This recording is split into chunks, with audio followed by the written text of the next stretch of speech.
On today's podcast, you will hear from 4 of the apprentices on the Our Town Hall project, who are all at different levels of their studies in different parts of the construction industry. You'll hear from Dylan, Harry, Tayla and Leah, who will talk you through their apprenticeship journey and some of the successes and challenges they've faced, as well as busting some of the old apprenticeship myths you may have heard. Enjoy. Dylan Pritchard, I'm 27, currently a degree apprentice, soon to be assistant QS, and I currently work for Faithful and Gold. I'm Harry Molyneux, I'm a Plan B apprentice. I'm currently studying a level 4 HNC and going into a level 5 HND. I'm currently doing a design and build technician apprentice, and I'm currently at a placement at Manchester Life. My name's Tayla Smith, I'm 29 and I'm an apprentice quantity surveying assistant at Salford College, doing level 4, just finished the first year of my apprenticeship so far. I'm Leah Finch, I'm 22, I'm an assistant construction manager on the Town Hall working for Lend-Lease. I'm in the 4th year of a 5-year construction project management degree. Tongue twister. So I suppose we'll go on to backgrounds. Yeah, so what was I going to do before I designed? So before I came onto the Town Hall project, I was actually, I did a couple of things because I finished college. I wanted to do architecture, didn't get what I wanted to do. Didn't get the right grades and stuff, so I kind of thought that's put a pin in that. So I did public services at college, went on to want to join the police. They weren't taken on, so that was that. Then I went doing some other jobs, worked in finance for a bit, and then I got a bit of guidance from my team leader at the time, and he was like, do you not want to do something a bit more sort of challenging? So that's when I found the Town Hall apprenticeship, the M Futures. So before I did my apprenticeship, I was currently in college. So I was studying A-level business, construction, doing a design and build technician sort of course, and I was doing engineering. So my pursuit was basically finish college and then hopefully if I go down the apprenticeship route. Uni wasn't really for me, so I decided to go down and pursue an apprenticeship. I am currently working for Linden SGB, but prior to this, I've been working in retail. I actually did a degree in diagnostic radiography at university, and that ended up being not for me. It just wasn't the right atmosphere for me, so I had to take the choice to sort of step away from that route. But as a general thing, I never really was interested in the construction industry, sort of just fell into it. Was recommended for the role based on work that I'd done with like community and just general my personality and traits, and sort of found my feet here, working on the social value aspect of it on the Town Hall for Linden's, and then it was actually recommended by my boss to look at furthering myself within the company, and sort of looked at different options and decided to go down the QS route. For me, I kind of zigzagged and fell into construction as well. So when I left high school, I wanted to be a theology lecturer, so I went and did my A-levels at Savarian College. I did theology, history, English and biology, but after that I just fell out of love with school and actually doing exams all the time and all that sort of stuff you have to do, but for me at that time it wasn't the right place, so I decided that I wanted to do beauty.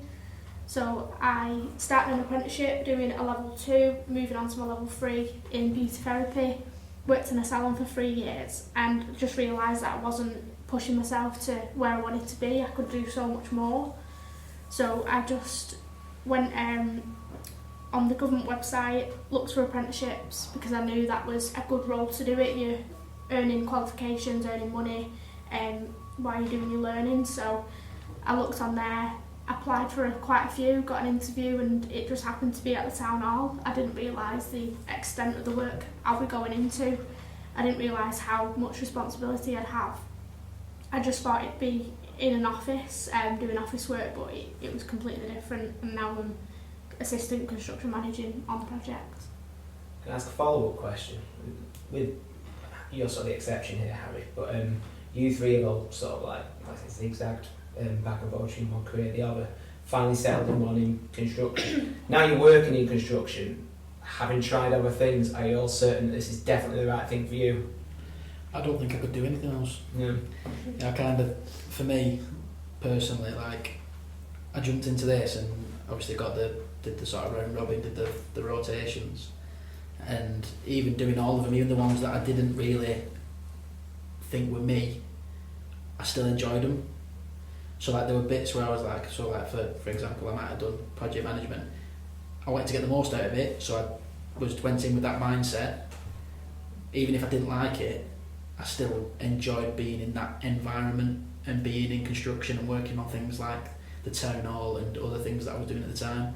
And now, obviously, following on I've been 5 years now in construction. So I don't think I could actually go on to anything else. I just enjoy the environment and working and being part of these kind of things, these projects.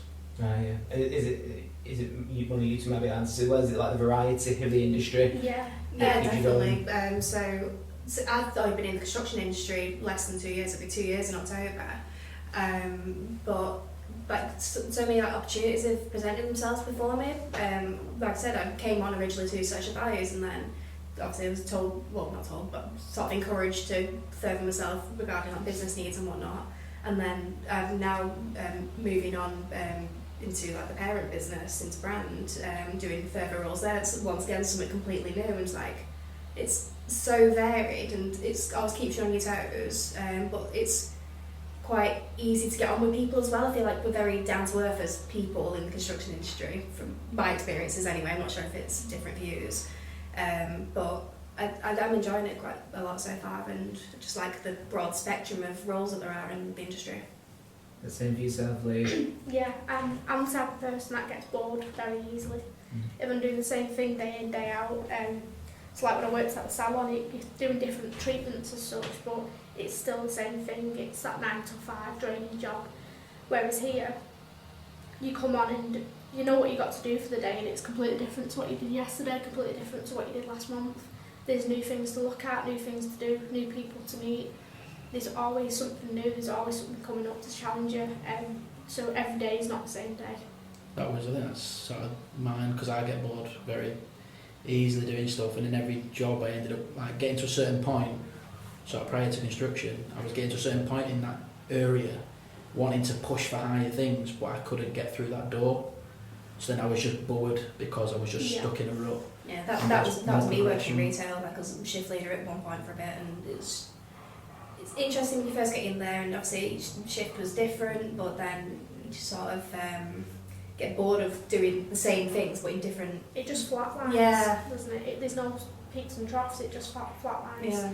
I think with construction, it's you can't always go to the top. If you're pushing for that, which me personally, that's what I'm going to be doing. Finish the degree of assistant construction manager, going to senior, going to project director, hopefully. And it's not just that you can reach it, is it? It's that you're actually pushed to reach it. They really do encourage your development, don't they? Yeah, it's not just like it's not just you going saying, "Oh, this is what I want to do." They'll go, "Would you like to do that?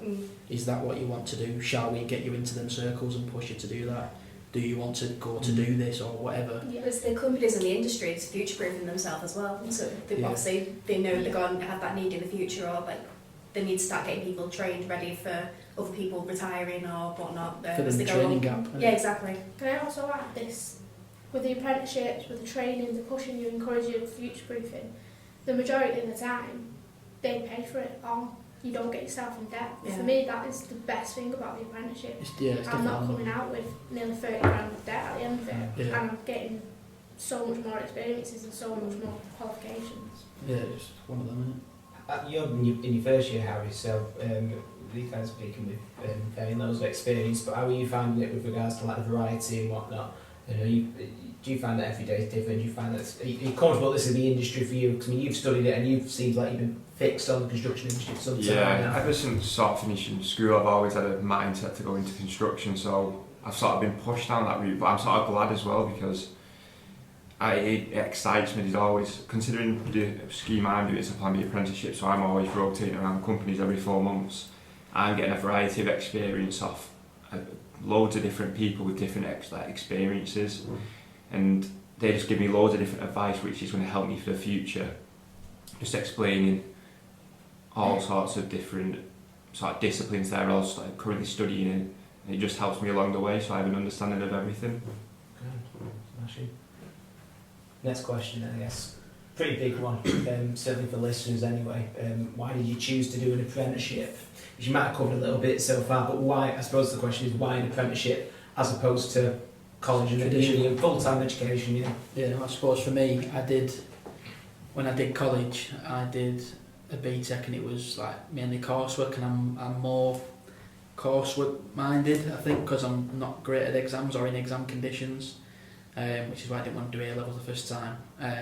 Then obviously when I finished college, I did a business admin apprenticeship, which was really up my street, like as in the format, because it was an apprenticeship and obviously it's getting paid for, you're getting paid, you're getting the experience while doing the MVQ kind of thing. So after I'd done that and then moved on and then did these other jobs, and he started pushing, I was like, well, I don't want to just drop out now, go to uni, get some degree that I might not use. So I was like looking for another route where I could get the experience, get the qualification, and then obviously with what we've all kind of done, it gets paid for. So that's the bonus as well, is that you're not, because if I'd have dropped out of work, gone to uni, I'd have been getting student loans that I'd have been paying back for the next how many years. And then at the end of it, I'd have been like, well, what am I going to do with it? Where am I going to go with it? Like, if I'd have done something and gone, actually, I don't like it, I've just paid. Yeah, so there's kind of, I suppose, there's sort of 3 elements to it. There's the pay instead of getting in debt, which is of course fantastic. And it's important to mention as well at this point, you're being paid, without being too intrusive, you're being paid reasonably well, aren't you? It's not like the old days where it was like really, really low apprenticeship salaries. In Manchester and on this project in particular, we promote proper pay for apprentices. But you've got the pay element, you've got the learning element, and you've got the start of the career. I think you touched on a really good point there, Dylan, in that you're not sort of like going through 3 years of learning and then thinking, how do I start my career? So, what do I do now? Where do I go? And it happens organically as part of the process, doesn't it? So you get to the end of your degree or whatever you're studying, and before you know it, you realise, I was starting my career 3 years ago when I started my studies. Yeah, well, it's like when I look back now, like obviously I've got 5 years, and doing that and futures was literally the best thing I'd ever done, because it just like shot my life in a different like path completely, in terms of like financial, like for me, like with finances, more like you said, more money, because in the other jobs I would have never been on the money that I could, one that I'm on or reached, doing them jobs I'd have been stuck in the same positions, doing the same job and getting the same pay for umpteen amount of years without making any steps, but then doing the futures and doing the rotations, it give you that ability to not just do one job that you think you like and then getting the experience, but you could like rotate and do all different sort of areas within construction, or at least a wide range of them, and then be able to go, right, well, I've done all them, which ones did I enjoy, rather than me just saying, oh well, I'll do quantity surveying, then actually getting the experience doing it and then still going, oh well, I don't actually like it. Whereas doing that, you could get around it. And on the other end, you've got doing that, knowing that construction actually isn't for you. Mm-hmm. Then you know that you're going in a different direction, but it's still, you've got the qualification. It's still helped you make your mind up on what you do. But everybody I know that's done it has gone into construction. Mm-hmm. I think the support is the biggest thing for me as well with the apprenticeship, regardless of experience, finances and everything. When you're doing a uni degree, college, whatever it is, you have your tutor, and a lot of the time people say the tutors aren't amazing. They struggle with that face-to-face learning, being spoken to in a classroom with a presentation. People don't learn like that. people learn on the job. A lot of people are that kind of way of learning. So for me, being on the job and actually seeing the things I'm learning about happening, and then we've got a wide range of people that actually work here. We've got people with 30 years of experience in quantity surveying, 30 years of experience in engineering, so on and so forth. I can go to one of them with my questions that I'm struggling with, which I've Googled, which I've asked a tutor, and I'm still not understanding, and they'll explain it in a whole different way, and it will just click.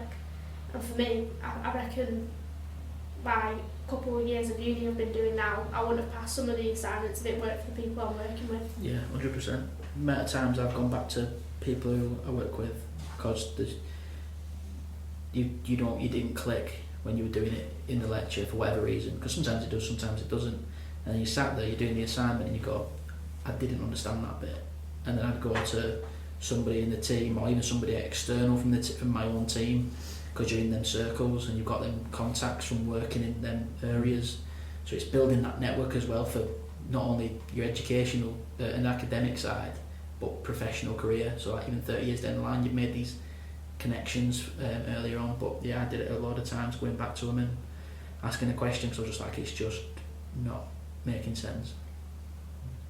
Harry, why did you go into an apprenticeship as opposed to uni? Because you would just finished your level 3 qualifications in college, wouldn't you? Yes, I just finished my level 3 in college. So for an apprenticeship for me, I got a bit bored of college, going into the same place every day, sort of studying day in, day out. So I wanted to do something sort of a bit different, and an apprenticeship suited me the best. I feel like I learned better on the job instead of just being stuck in a classroom, just watching lectures, sort of just being stuck there all day. I'd rather watch something in person or someone sort of sit with me and we can sort of go through it together. I just seem to pick it up a lot easier seeing someone do it instead of someone just talking about it. I think a visual impression gives it a lot better than sort of someone just talking you through it. That's just my style of learning. I think it just suits me better that way. Did any of you think that apprenticeships are just sort of like perfect for this industry in particular? The reason I say that is because I did a degree in sound engineering, which is a really hands-on practical thing, but it's a full-time degree.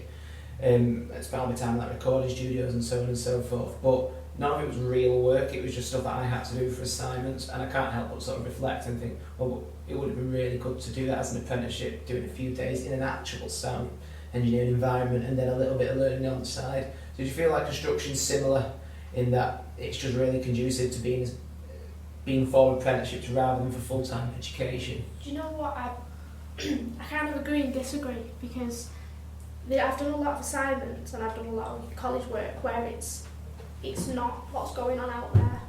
It really isn't. Unless you're on the project and they're laying foundations, you're learning about foundations, and yeah, great, you can go and watch it be installed. But for example, now we're far into the project on this particular project, we're doing first fix, we're doing M&E, that kind of stuff. You don't go into that unless you're doing electricity, you're doing M&E. So for a construction manager point of view, doing construction project management, we're learning about law, we're learning about procurement and admin, whereas that I can't apply that here. So it kind of, sometimes it works for you, that it just kind of mirages and you're doing the same thing at uni, college as you're doing here, but sometimes they kind of clash. So it's kind of one way or the other. It'll help you because you've got your support network, but it can work against you because you do have a full-time job to do and uni work as well. So it can add up and it can be quite stressful. So it's kind of, like I said before, it's ups and downs, swings and roundabouts. Sometimes it can help, sometimes it can go against you. But so yeah, saying from what you're saying, it can, in the construction industry, you can see it happening depending on what you're doing, but sometimes you won't ever see that. Yeah, so you're not always going to get that sort of salience of what you're learning is what you're doing at that given time. It might be that you're learning it sort of 6 months further down the line or whatever it might be. But that's, I suppose, where the experience of your colleagues comes in. You talk about the network of the people that you're working with day to day. You might not be learning something in the job, but you've always got a dozen or so people within your organisation to go to and ask something that you may not have learned at uni. Or even outside the organisation as well. So obviously Linden's deal with like scaffolding and temporary access, but what I learn at college is nothing to do with temporary access. It's all like new builds mostly, it's not even renovations. So it's completely sort of a separate world. It's wonderful to like get the whole overview, but then it's not directly relating to it 100% of the time. Like Leah said, it's a bit difficult to get that sort of experience alongside you, what you're learning as well. So that's why it's just interesting, especially working on a project like this with so many different contractors. If you need that help, I'm pretty sure no one will turn you away. So like, oh, I'm learning about groundwork today or something. Let me go speak to the downer or something. Let me go speak to this person. Let me speak to that person. No one will really turn you away. Like, I think that's a really nice like collaborative atmosphere as well. So even if it's not directly within your organisation, like having that connections that we were talking about earlier is really useful. I think this project has been really good in that sense, definitely, with the collaboration and everybody being in these, like, because usually on some projects you don't have the amount of collaboration that's with, but the pushing for it more, because you can see that it has so many benefits. Because like I've been on other jobs where there's not that collaboration, or it's reduced, but this project in particular is very, you're one team. You're not like, obviously you've all got your commitments, but you are all one team, and like you can build them connections and you can go to all these other people. But I have seen so I've recently started working on another project, and collaboration is key there as well, and that's been another thing. And I think as we progress, collaboration is going to be the key to successful projects, and bringing them in on time, bringing them in under, but to the cost they should be. Excuse me.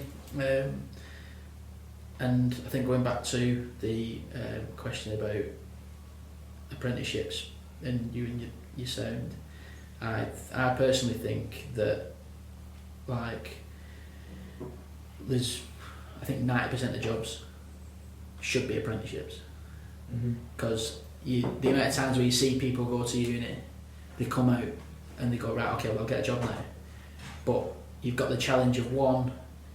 When you go for these jobs, they go, well, what experience have you got? And you go, well, none. So you go, right, well, that's great. So you can't use your degree because you can't get anywhere because you need the experience. So you're like, that's fantastic, cheers. And like, you look around and you see all these people going, oh, it's like nursing, for example. Like, that's kind of a degree because they do hands-on, but it's not set up the same, nor is it paid for. So you're paying for it yourself, and you don't have them. You've got them financial pressures on top of things when the job's already hard enough, and then you've got like other jobs out there, like even sort of things like law. There's no reason why they couldn't be, apprenticeships. I think, to be fair, apprenticeships are kind of the future of education, just because the experience that you gain from it. Because like when you were saying, Leah, about the crossover, like there were times on my degree where we were talking to the lecturers and he was saying, this is what you've got to do, and we'd be saying back, but that's not what you do in practice. But they said, but this is what I'm marking you on. And you're like, right, okay, so I'll do it based on what you want me to do, but it's not what I would do in practice.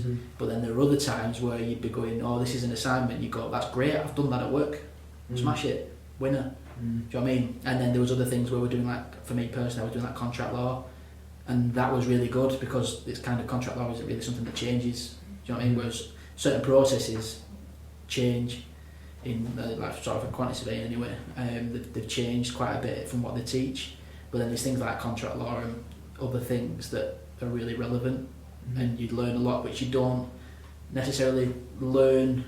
Well, you'll learn over your career, but you won't learn in that space of time that you're doing your degree.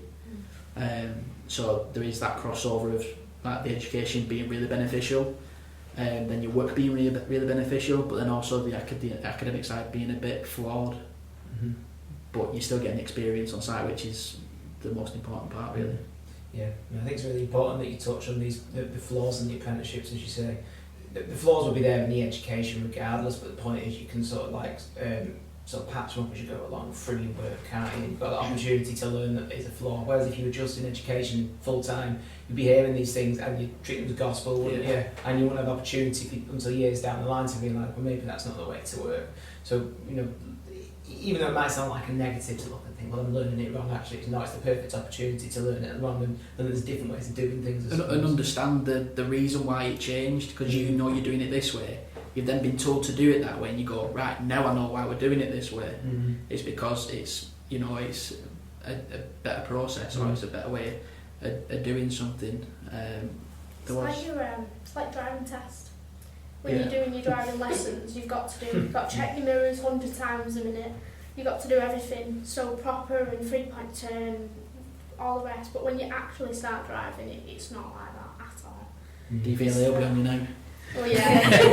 I think you're right though, Leah. So there's things they don't teach in driving lessons. They put a lot of focus on really sort of physical things, don't they? You don't get taught like the intuition how to be safe on the road and that sort of thing, do they? So yeah, it's a really good analogy, that. I think you see a lot of like graduates coming out, and another thing that I sort of like praise apprenticeships for is the soft skills that nobody ever talks about. Everyone goes about the education side and go, oh, well, you know what you're doing, but you know theoretically what you're doing. But then there's the other aspect, which is like sort of 70% of the job, which is dealing with people, which isn't something that you don't sit in a lecture and go, right, this is how you start a conversation, this is how you deal a meeting, this is how you do that, this is how you run this is how you send an email, this is what this is how you structure it, this is how you word it. You don't do any of that, but in practice you do. So like you'll see like graduates come out of uni, go into a job, and the soft skills that you know from working and learning they have to learn. So you've been doing your degree while learning your soft skills.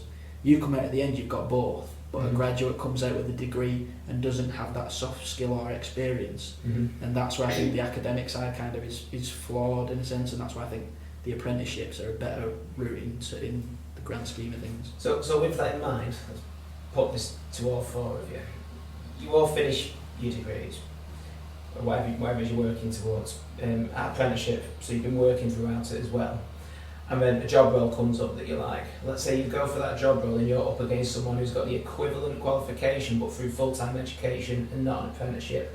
Do you think that you'd stand a much better chance of getting the job? Yeah, what I said earlier about the experience. You see it on all that application stuff, or minimum like 2 years experience or whatever they want. But I know personally, I'm working with someone who's currently at university studying. He's not doing it through an apprenticeship, he's paid for it off his own back, and he's recently started with us. And he's obviously doing this at a higher level. He's come in at an entry-level job role to be able to get experience, so he's having to downgrade himself just to be able to get into the industry he wants, essentially. That's the problem, that's what I'm saying about the experience thing, but I 100% think that if I went against somebody that hadn't had experience, because like we were just saying then, you look at any job application, like they'll go essential experience, and 9 times out of 10 it says desirable degree. So you come straight out of uni and you go, oh well, I can fit the desirable. And it's like, oh well, that's not going to get you a job, is it? It's the experience that they want. A lot 9 times out of 10, it's that what they push on. It's that what they're interested in. And you went to an interview and you go, oh, well, like for a QS one, they might say, well, do you do a takeoff? And you'd be like, well, you do that, but then you'd only be basing it off your academia, and that might not necessarily be how you do it in practice now. And you'd be like, so I'll do this and I'll do that, and they'll go, right, okay, yeah, we did that about 10 years ago, that's not what we do now. Whereas if you'd done the work, you'd have done the experience, you go, I know what they taught me, but I know what we actually do. And then you'd smash that. And then well, experience is definitely like a big part of it, because obviously I've had a previous degree, obviously completely related, so I could have gone into doing like a postgraduate realistically, rather than coming in at a level 4. So I've decided to sort of come in a little bit lower level than what I could have done, to be able to get that additional experience, the full wider scope of the industry, especially since I'm quite new into it, and it is a bit. It's been very beneficial for me to like see like the big picture and see how everything sort of runs. Start off with that experience and then get like more involved with like higher level activities and stuff as I'm progressing, and it seems to like work really well. So I'm quite happy that I've come in at that level rather than doing like a postgrad. So that's worked out well for me, I think. But that's a really important question about preconceptions or misconceptions, if you like, about apprenticeships in general. If you could all give one pre or misconception you had coming into your apprenticeship, which was sort of turned out to be totally wrong, what would it be? I think the one for me personally, well, it was, I suppose it's the age thing. I think for me, because when I was looking at it, I thought me doing a degree now, because like there's this sort of, what's the word? There's this sort of delusion that you have to do school, college, uni, work. And then you feel that once you've kind of gone past that point, that you can't do it, and you kind of think, well, no, because I've kind of missed my chance, and you kind of go, is it worth it? Should I do it? And then that was kind of my view coming into it, but I thought I'm gonna have to take the dive because I want to try and better myself. So I thought I was going to be, granted, when I did my college, it was like, I was like the oldest. I wasn't much older than them, but I was the oldest in the group. Like, but then when I went to uni, I was in that where I thought, flipping out, they're all going to be like younger than me. But there were people who were like in the 40s and 50s doing a QS degree as well.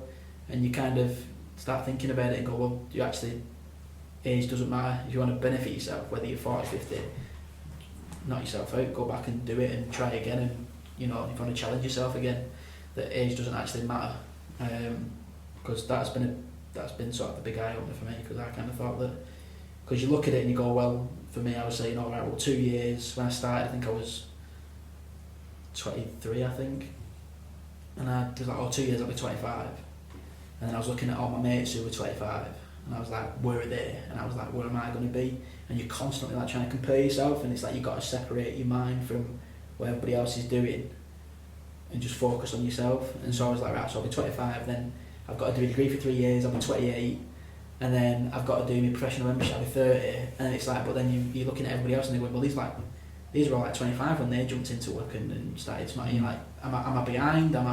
You start comparing it, then once you shut that out and just think, I'm not bothered, like, and you focus on just you, it doesn't matter. And like now I'm in a better position than most people that like I know that I'm like that, like my mates now that they're on more money than me at the time and in positions at the time that I thought I'll never be able to line myself up, but when I stop caring and focusing on myself, I'm now in a better position, or even the same position as them, when I thought I was always going to be a kind of step behind. So I think that's one for me. Nice. Harry? So for me, coming into an apprenticeship sort of, I thought I'm going to be the youngest one there, I'm going to sort of get undermined, not given any responsibility as such, but I was completely wrong. Everyone's treated me as if I've been part of the team, I know what I'm doing. It's kind of like about the respect that you're given. Yeah, so I've not really been undermined or anything. Everyone's treated everyone evenly, even though I've come into the apprenticeship, I'm only at one of the lower qualifications, but I've been treated fairly by everyone, given responsibility and trusted, so it sort of helps me to advance into my qualifications. So it's like you're an apprentice, but equally you're just another member of the team. Yeah, definitely. No one's sort of said I'm the youngest one there, you're not going to be given anything, you're not just going to be given a task that nobody else wants to do. I'm actually given something that's going to go ahead on the project and help it move forward. So I was never not like left in the back seat, just sat there doing nothing. I was always given something to sort of progress with and develop myself on the project as well.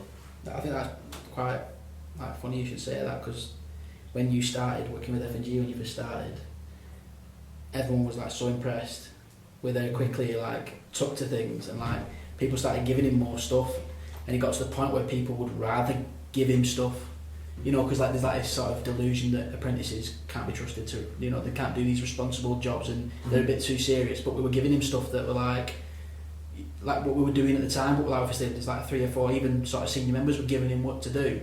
So he was doing work beyond what we would normally be expected to do, essentially, because you were showing that sort of enthusiasm and that ability to do the work. It was, here you go, take something on that we wouldn't normally give. I think if you're showing the will to actually try and do it and give things a go, you're going to be given the opportunity in anything you try.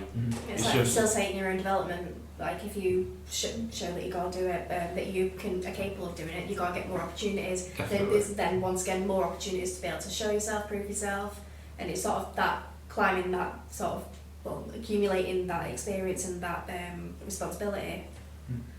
But when you came to the end of it, nobody wanted him to leave. Yeah, you took mine. It is the responsibility. It's so shocking. Like when I first started, you do start off quite slow sometimes, and you are given that. It depends on your role really. Like as a QS, you can be thrown in there and given work because it's straight away you can tell. But with my kind of role doing the construction manager on the project, you need to actually get to know the project before you get given anything. You need to know the building before you start. So I was surprised that with a quick turnaround of within a month of actually finding out the building, just doing so many walks and learning where things go and what's going to happen, that I was actually being given packages to run, which is what a construction manager does, a fully qualified, experienced construction manager. And it's got to the point now, 3 years later on, that I'm working with packages that are specialist packages, so the Mosaic and the lead construction manager on that. There isn't another one, it's just me. And that's a multi-million-pound package. It's such a big responsibility, and if it goes wrong, it's not just she's only an apprentice, she's a fully fledged member of the team, she needs to get this right. It's that big responsibility that you've got. I think you do think you're coming in and you're going to be making teas and photocopying and copying and pasting, and then you come in, you sit down and you go, right, go on, what do you want? Got a cup of tea or whatever, and the next minute is crack on with that, and you're going, and then you've got to like, think on your feet, and you're going, right, yeah, how do I do this? And then you come up with something, you take it away, no, that's not right, do it this way, right, sweet, do it that, and you're constantly, you've got to be on the ball and you're learning, but you getting thrown in the deep end, which is the best thing to do rather than slowly progressing. You get thrown in the deep end, if you don't do it, you learn from your mistake and you crack on and you do it again. Yeah, it's when you think about like construction apprenticeships, you automatically think of the lads getting pranked with wheelbarrows or going to get a tartan paint. Yeah, tartan paint. A glass hammer. Yeah, so you start thinking about all that, but obviously we've all come into it and got like this good responsibility to, regardless of age, experience, whatever. It's sort of just, like I said, proving yourself there and then. Further to what Dylan was saying, that when you're going into it, like being older as well, because obviously I'm currently doing HNC level 4, I'm 29 now, so I'm coming into it really late, realistically, but I've had no problems with the college aspects of it. I've actually helped some of the younger people that are in there, especially when it comes to some of like assignments and stuff like that, and finding materials that you need to be able to present results and stuff like that. But even working with people, like older aspects of it in work side, or just any age or any experience, it's very much equal opportunities. It's not just the kids on the hard type thing when it comes to apprenticeships. And I feel like I've just had the same opportunities, completely disregarding any sort of categories you may be placed into. Like female in construction is another thing that's very looked down upon almost, or very like, oh no, I don't want to work there. And personally, I've no issues with it. Like all the lads, so well, I say lads, there's a general term realistically, but all the people that I work with, whether it be that general operatives on the ground or put scaffolding technically, whether it be the people in the office, higher management, admin, whatever the role is, you sort of just treated as the person, or from my experience anyway, which I find really refreshing. It's sort of like, oh wait, no, it's not as scary as you think it is. Like, you don't have that disrespect, or I've not anyway, in my experience anyway. I think on the back of that one, you've got your, I think we kind of all talked about it before, that before we did the podcast, we're talking about the opportunities that you get. I think that ties in with the sort of the women in construction, because people just think that construction is just, well, apprenticeships in construction are just your manual labour, that it's just your joinery, your bricklaying, your plumbing, your sparkies, and then a lot of women don't want to do them jobs. Some do, but the majority don't. But then there's, even me coming into it, like, those aren't jobs that I'm particularly interested in. But then when you start to realise that there's a whole complete different sort of list that you're not even aware of. You go to your careers advisors in schools and stuff like that, they go, yeah, do you want to be a joiner, or you want to be this, or you want to be that, you want to be a sparky, yeah, great, yeah, and you're like, yeah, but what about the other stuff? What about the other areas that you want to do, the the project management, the quantity surveying, even the social value elements, even. You don't even know they exist. At That's the what I mean. level. Like, yeah, you don't have a clue because you just kind of go, well, construction, that's just joinery, isn't it, and a bit of bricklaying. It's like, well, no, it's not. Who puts it up? Who knows? Yeah, and that's a really good point, isn't it? That you, before you have any sort of contact with the construction industry, you assume that anyone who works for a contractor is out there getting their hands dirty, when in fact, at least the head contractor on this project, just for the listeners to understand, virtually everyone who works for Landlease isn't out there getting hands dirty. It's management roles, it's QSing, it's all these sort of things, and it's a lot more office based and whatnot. That's not to say that you don't have to go out there and do something. If you want to be practical, if you want to get your hands dirty, like you said, that's not my thing one bit at all. And do it. There's great opportunities and there's great money to be earned out there, great apprenticeships to do. But it's important to get the message across that there are alternatives, and there's a hell of a lot of alternatives, aren't there? Definitely. And there's the flip side of that as well. So if you kind of someone like me, and you want to be involved and you want to be doing hands-on, but also that kind of office-based work, then you can do that. So like construction manager, you're doing office-based work like programmes, planning, that kind of stuff for works to commence on site, but then you also have to, you're on site pretty much 80% of the day, if not more than that. You're on site about 5 hours a day, more. And you are getting your hands dirty. Like yesterday I was picking up floorboards and moving them around the room and I was filthy by the end of it, but I loved it. Like actually getting involved and doing stuff with the lads and the girls out there. So on the flip side, it's if you want to get your hands dirty but also dabble into the office side and do document control, QS, whatever, you can still do that. You've got the options there. And we'll tie it up with one last question. I'll do what they do on them awful TV political debates and give you like 20-30 seconds to give listeners, give them one reason why they should do an apprenticeship when they're at that point in their lives. Or at any point in their lives, why should they do an apprenticeship as opposed to anything else? I think rounding it up with everything we've talked about, it's depending on how you do it, obviously, but you know, you've got the financial aspect that everybody worries about, because you kind of go, oh, I want to better myself, but you know, I don't have the money to better myself or whatever. You know, you can get into the positions and do that, but then you've also got the experience. I couldn't sell it enough, if I'm honest. Like, I could talk about it all day. Yeah, tough on something in 30 seconds. You got one reason, Harry? You've been doing it for 1 year now. What's the one single thing that's been best about it that would encourage other people to do? For me, from finishing school, it's just the experience you can get from an apprenticeship compared to, say, just going straight to uni. That's the biggest bonus for me, is all the experience you can gain from it. Tayla? I'd say it's about like the direction almost. So obviously we've talked about the companies funding your apprenticeships. And so obviously it's in their best interest to ensure that you do well in that, because you hopefully got to be staying with that company. So you've already got that future sort of lined up, ready for you. You don't have to go after uni thinking, oh, how am I gonna get into the industry? So yeah. Head start. Yeah. Leah? I just think it's better than anything else. Yeah. Like I said, like Dylan said, I can't sell it enough. It's, you ask the majority of people and they don't like school, they don't like being there 24/7. And doing an apprenticeship, you don't have to do that. You're there 1-2 days a week, you're at work, and you've got the money to go on weekends and treat yourself, do stuff. And a lot of the apprenticeships in construction in particular are really good money. So Not living off pot noodles. yeah.